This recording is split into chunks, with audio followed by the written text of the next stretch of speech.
इथे मोगरा पण आहे। हॅलो, कसे आहात? मस्त ना मस्तच राहा। मी अपेक्षा तुमच्या सर्वांचं स्वागत करते माझ्या यूट्यूब चॅनलवर।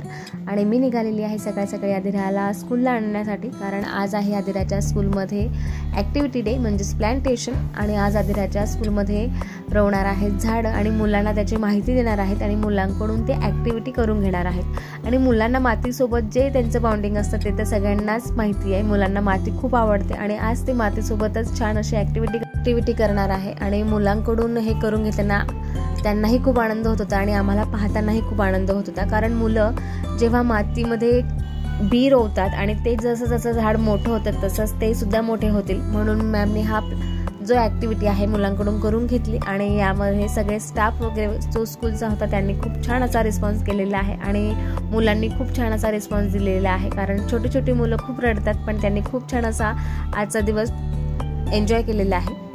आज घरी काही काम नव्हतं, म्हटलं चला आज शिवूयात।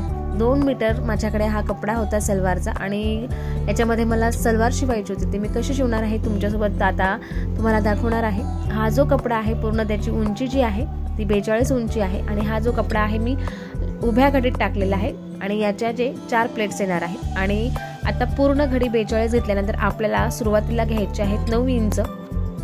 9 इंच घेतल्यानंतर आपल्याला 9 इंचावर मार्क करायचं आहे। मार्क केल्यानंतर बरोबर 9 इंच घ्यायचे आहे। 9 इंच घेतल्यानंतर आपला हा नेफाचा एक भाग तयार होईल आणि मग 9 इंच घेतल्यानंतर जो खालचा जो भाग येईल तो आपल्याला पूर्ण उंची घ्यायची आहे। ती पूर्ण उंची बसेल माझी 32 बसणार आहे, 32 किंवा 32.5 बसेल। तुमची उंची जशी असेल तसं तुम्ही आखायचं आहे आणि त्यानुसार तुम्ही उंची घ्यायची आहे। इथे माझे जे आहे 33 बरोबर 33 उंची आपली आलेली आहे। बरोबर तुम्ही मार्क करून घ्यायचं आहे आणि आखल्यानंतर खालून आपल्याला 3 इंच सोडायचं आहे।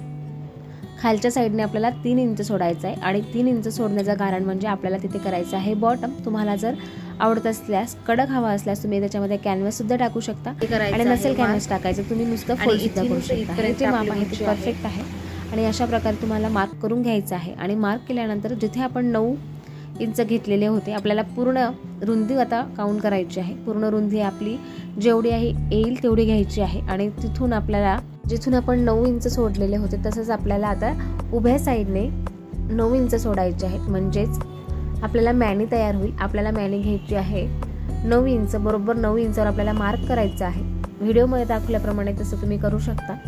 आणि नंतर मार्क केल्यानंतर आपल्याला तिथून क्रॉस लाईन मारायची आहे। जिथे आपण 3 सोडलेले होते तो खालचा पूर्ण भाग आपल्याला घ्यायचा आहे आणि तिथून बॉटम घेतलेला आहे 7.5। मग त्या 7.5 वर आपल्याला ते टच करून क्रॉस लाईन मारून घ्यायची आहे। अशा प्रकारे आपल्याला क्रॉस लाईन मारल्यानंतर कट करून घ्यायचं आहे। एकदम सोपी ही पद्धत आहे, तुम्ही नक्की ट्राय करून पहा। जर तुम्हाला नवीन शिकाऊ मेंबर असेल तर तुम्ही जुन्या कपड्यावर ट्राय करा, तुमची ही पॅन्ट फसणार नाही।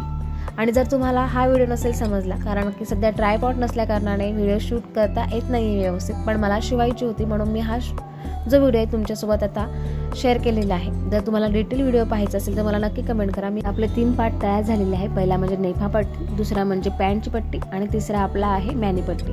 आपले 3 पार्ट तयार झालेले आहे। आता आपले जो कट केलेला होता उरलेला जो कपडा आहे आपला याच्यामध्ये थोडासाही कपडा वेस्ट जात नाही।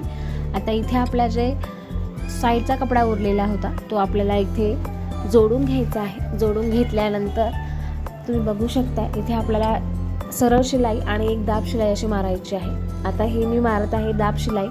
दाब शिलाई मारल्यानंतर आपल्याला चारही साईडने तो कपडा आहे तो टच करायचा आहे, जोडून घ्यायचा आहे आणि जोडल्यानंतर प्रत्येकाला दाब शिलाई द्यायची आहे। अशा प्रकारे आपल्याला आपली सलवारचा एक पार्ट तयार होईल। सलवारचा एक पार्ट तयार झाल्यानंतर आपल्याला आता मारायचे आहे चुन्या। सुरुवातीला आपण 6 ते 7 इंच सोडून द्यायची आहे। इंच सोडल्यानंतर आपल्याला आवडीनुसार छोट्या मोठ्या बारीक प्लेट्स त्यावर टाकून घ्यायचे आहे। आता माझ्या दोघीही प्लेट्स तयार झालेल्या आहे।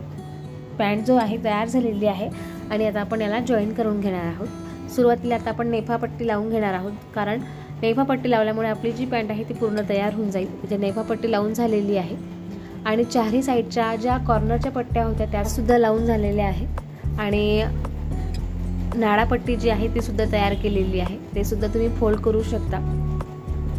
हा जो व्हिडिओ आहे हा शॉर्टकट केलेला आहे। जर तुम्हाला डिटेल व्हिडिओ पाहिजे असेल तर नक्की कमेंट करा। इथे आपला आता जो खालून बॉटम पट्टी आहे ती सुद्धा तयार झालेली आहे. पूर्ण जी ओव्हरऑल पॅन्ट आहे ती आपल्याला बऱ्यापैकी तयार झालेली आहे. फक्त आता त्याला फिटिंग बाकी आहे. फिटिंग झाल्यानंतर आपली पॅन्ट तयार होईल. आता संपूर्ण इथे फिटिंग, नेफापट्टी आणि दाबपट्टी देऊन सगळी जी पॅन्ट आहे ती आपली रेडी झालेली आहे. आता याच्यामध्ये नाडा टाकून आपली पॅन्ट जी आहे ती रेडी होऊन जाईल. अवघ्या अर्ध्या तासामध्ये ही पॅन्ट तयार होते. काहीही कठीण नाही आहे, एकदम सोपी आहे. आणि तुम्ही बघू शकता अशा प्रकारे तुमच्या प्लेट्स येतील. ह्या ज्या प्लेट्स आहे एकसारख्या आलेल्या आहे, दोघी साईडने एकसारख्या प्लेट्स आलेल्या आहे. 2 मीटर कपडा आहे आणि 2 मीटर कपड्यामध्ये आपली जी सलवार आहे ती परफेक्ट अशी तयार झाली आहे. मस्त संध्याकाळी चहा वगैरे घेऊन निघालेलो आहोत थोडंसं फेरफटका मारायला. आणि फेरफटका मारताना दिसलेली आहे नर्सरी. म्हटलं चला छोटे मोठे रोपं घेऊयात आणि सुंदर असं गार्डन तयार करूयात. चला मग आजचा व्हिडिओ कसा वाटला नक्की कमेंट करून सांगा. व्हिडिओ आवडल्यास लाईक करा, शेअर करा आणि सबस्क्राईब करा. पुन्हा व्हिडिओ एका छानशा व्हिडिओमध्ये. तोपर्यंत बाय बाय, टेक केअर आणि काळजी घेत राहा.